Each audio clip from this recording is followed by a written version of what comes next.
지금 이 시각 여러분이 주목할 만한 이슈 살펴보겠습니다. 초등학생을 흉기로 살해한 40대 여교사를 수사 중인 경찰이 주거지를 압수수색했습니다.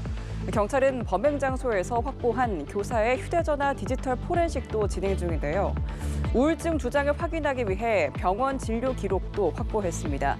한편 숨진 초등학생은 다발성 손상에 의해 사망한 것으로 나타났습니다. 고희훈 기자입니다.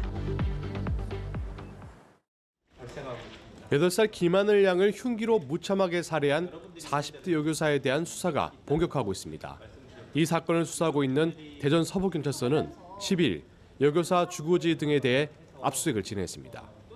피의자의 범행을 확인하기 위한 압수수색 영장을 신청을 해서 어제 저녁에 발부를 받았습니다. 오늘 아침부터 부검을 진행하고 있고요. 그리고 주거지나 차량이나 이런 필요한 재반의 압수수색을 진행을 하고 있고, 경찰은 범행 장소에서 여교사의 휴대전화를 확보했고 디지털 포렌식도 진행하고 있다고 밝혔습니다. 이 밖에도 우울증을 알아왔다고 진술한 여교사의 주장을 확인하기 위해 병원 진료 기록 등도 확보했습니다. 사건이 벌어진 장소에 대한 직접적인 증거 확보가 필요한 상황인데 범행 현장엔 CCTV가 없는 것으로 확인됐습니다.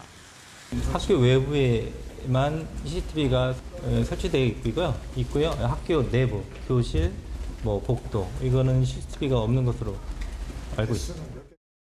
경찰은 아직 A씨에 대한 체포영장을 집행하진 않았습니다. 사건 당일 여교사가 자해한 채로 발견돼 수술이 진행됐고 현재 중환자실에서 회복 중이기 때문입니다. 체포영장 집행 후 48시간 안에 구속영장을 신청해야 하는데 여교사의 건강 상태가 변수가 될 전망입니다. 김양의 사인은 다발성 예기 손상에 의한 사망으로 나타났습니다. 날카로운 도구에 의해 신체의 여러 곳이 손상을 입어 사망하게 된 것을 뜻합니다. 경찰은 유족의 요청에 따라 여교사에 대한 신상 공개를 검토하고 있습니다. 연합뉴스TV 고휴입니다. 대전에서 40대 교사에 의해 황망하게 세상을 떠난 김하늘 양은 걸그룹 아이브와 축구를 특히 좋아했던 8살 소녀였습니다. 걸그룹 아이브는 근조 화환을 보냈고 대전의 프로축구팀의 황선홍 감독은 직접 빈소를 찾아 하늘 양을 함께 추모했는데요. 대전은 오늘 23일 열리는 홈 개막전에서 추모 행사를 검토 중입니다. 박수주 기자입니다. 밝게 미소 짓는 김하늘 양의 영정사진 아래에는 하늘 양이 생전 좋아했던 물건들이 놓였습니다. 걸그룹 아이브의 멤버 장원영의 사진과 하늘 양이 입었던 K리그 대전 하나시티즌의 유니폼 등입니다. 하늘 양은 생일 선물로 걸그룹 멤버의 사진을 사달라고 조르고 아빠와 축구를 보러 다니는 것을 좋아하던 평범한 8살 아이였습니다. 소식을 전해 들은 아이브는 근조 화환을 보내 하늘 양의 명복을 빌었습니다. 하늘이가 대전에서 아이브 콘서트를 하면 꼭 보내달라고 해서 약속을 했습니다. 가능하시다면 스케줄이 바쁘시겠지만 정말 가능하시다면 우리 하늘 보러 와주세요. 하늘 양이 아버지와 함께 응원단 활동을 한 대전 하나시티즌은 전날 SNS에 추모글을 올린 데 더해 황선홍 감독과 김원택 단장을 비롯한 구단 임원진들이 빈소를 찾아 유족을 위로했습니다. 하늘이 너무 어리고 또 축구를 좋아한 아이이기 때문에 더 슬픔이 많고 가슴이 좀 아픈데 선수들도 조의를 표할 수 있는 부분은 적극적으로 동참하려고 생각하고 있습니다. 대전은 오는 23일 열리는 홈 개막전에서 추모 행사를 검토 중입니다. 연합뉴스TV 박수주입니다. 서울에서 오피스텔 월세가 1년 넘게 연속 상승세를 기록하며 100만 원대를 넘어서는 곳도 속출하고 있습니다. 최근 아파트 전셋값이 오르면서 상대적으로 저렴한 오피스텔 수요가 늘어났기 때문인데요. 대출 규제까지 더해지면서 전세 수요가 월세로 이동한 영향도 있다는 분석입니다. 서울 도심에서는 공급 부족까지 겹치며 월세 강세가 당분간 지속될 것으로 보입니다. 김수강 기자입니다. 서울 서울 신촌 대학가의 한 오피스텔. 전용 25제곱미터의 이 오피스텔은 최근 보증금 1,000만 원에 월세 100만 원대에 거래되고 있습니다. 불과 1년 전까지만 해도 같은 면적의 월세는 평균 90만 원대였지만 단기간에 10% 넘게 상승한 겁니다. 서울 오피스텔 월세는 지난해 12개월 연속 상승세를 보였고 지난달 기준 임대 수익률도 6년 반 만에 최고치를 기록했습니다. 같은 기간 오피스텔 전셋값 상승률은 0.07%에서 0.02%로 둔화되면서 월세 강세 현상이 더욱 두드러지고 있습니다. 서울의 주요 지역들은 이제 100만 원을 넘게 기록하고 있고 최근에는 또 월세는 유지하면서 관리비를 올리는 계약들도 생기고 있어요. 실제적인 주거비 부담은 통계로 나오는 월세 금액보다 더 클 수도 있거든요.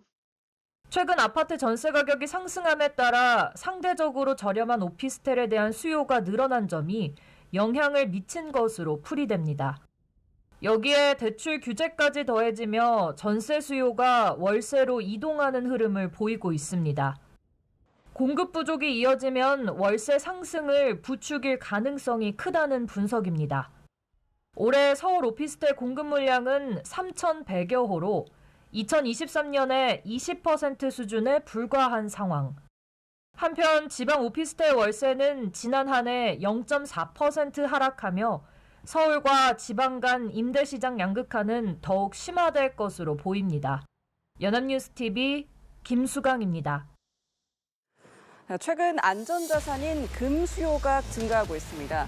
미국 관세 정책 등의 여파로 경제적 불확실성이 커졌기 때문인데요. 가격은 치솟고 품귀 현상까지 발생하고 있습니다. 급등하는 수요에 안정적인 공급이 어려워지자 한국조폐공사와 일부 은행은 결국 골드바 판매를 중단했습니다. 장한별 기자입니다. 한 돈당 60만 원에 육박하는 금값. 국제 금값도 사상 처음으로 1트로이온스당 3,000달러 고지에 오를 것이란 전망이 나오고 있는데 이는 미국 트럼프 행정부의 관세 정책 여파 등으로 경제 불확실성이 커지면서 대표적인 안전자산인 금의 수요가 쏠렸기 때문입니다. 이번 달 들어 5대 시중은행의 골드바 판매액은 11일 만에 242억 원을 넘겼고 지난 7일 하루에만 53억 원어치 이상 팔렸을 정도입니다. 그런데 이 같은 수요를 감당하지 못하면서 최근 금 공급에 제동이 걸렸습니다. 물건이 없어서요. 오늘 만약에 이 가격을 지불을 하시면 물건은 한 1, 2주 후에 순차적으로 주문이 너무 많아가지고요. 평상시에 한 10배 정도 사람들이 지금 오고 있어요. 한국조폐공사는 11일 온오프라인 판매처와 금융권 위탁 판매처를 대상으로 골드바 판매 중단을 공지했고 한국금거래소 역시 지난해 11월부터 공급을 제한했습니다. 위탁 판매처인 은행권은 금 조달처에서부터 공급이 막히자 골드바 판매를 일시 중단하거나 제한하는 모습입니다. KB국민은행은 비대면으로 판매하는 골드바의 일시적 판매 중단을 공지했습니다. 하나은행은 조폐공사에서 공급하는 골드바에 대해 오는 17일부터 판매를 한시 중단하고 우리은행은 한국금거래소에서 조달받는 1kg 골드바만 판매 중입니다. 원자재 수급 이슈로 인한 골드바 제작에 어려움을 겪고 있어 골드바 판매를 일시적으로 중단하게 됐습니다. 골드바 이외에도 골드 통장, 금 ETF 등 재체 투자가 가능한 상품이 있고 이에 대한 문의도 늘고 있습니다. 불안한 시장 상황에서 여전히 믿을 만한 자산은 금뿐이라는 인식 속 당분간 품귀 현상은 계속될 것으로 보입니다. 연합뉴스TV 장한별입니다. 일론 머스크 테슬라 최고 경영자가 챗GPT 개발사인 오픈AI의 지배 지분을 인수하겠다고 전격 제안했습니다. 오픈AI 샘 올트먼 최고 경영자는 말도 안 되는 소리라며 머스크 소유의 소셜미디어 플랫폼 X를 인수하겠다고 응수했는데요. 신경전은 일단락됐지만 올트먼의 오픈AI 운영 계획에 차질이 생길 수 있다는 우려의 목소리가 나옵니다. 보도에 윤석희 기자입니다. 일론 머스크 테슬라 CEO가 챗GPT 개발사인 오픈AI의 지배 지분을 974억 달러, 약 141조 원에 인수하겠다고 밝혔습니다. 월스트리트 저널은 머스크 측 법률 대리인이 현지 시간으로 10일 이 같은 내용의 제안서를 오픈 AI에 전달했다고 보도했습니다. 오픈 AI 샘 올트먼 CEO는 머스크 소유의 트위터를 제시한 금액의 10분의 1인 97억 4천 달러에 사겠다고 비꼬며 즉각 거절했습니다. The company is not for sale. It's like another one of his, tactics to try to mess with us. But what about the amount? 하지만 올트먼의 미래 플랜에는 차질을 빚을 수 있다는 전망이 나옵니다. 올트먼은 비영리 법인이 지배하는 오픈 AI를 영리 법인으로 전환해 일본 소프트뱅크로부터 400억 달러 투자 유치를 추진하고 있습니다. 이런 가운데 머스크의 인수 제안은 투자 유치에 걸림돌로 작용할 것이란 분석입니다. 여기에다 머스크가 비영리 법인의 지배권 대가로 974억 달러란 거액을 제시한 것도 영리법인 전환 계획에 부담이 되고 있습니다.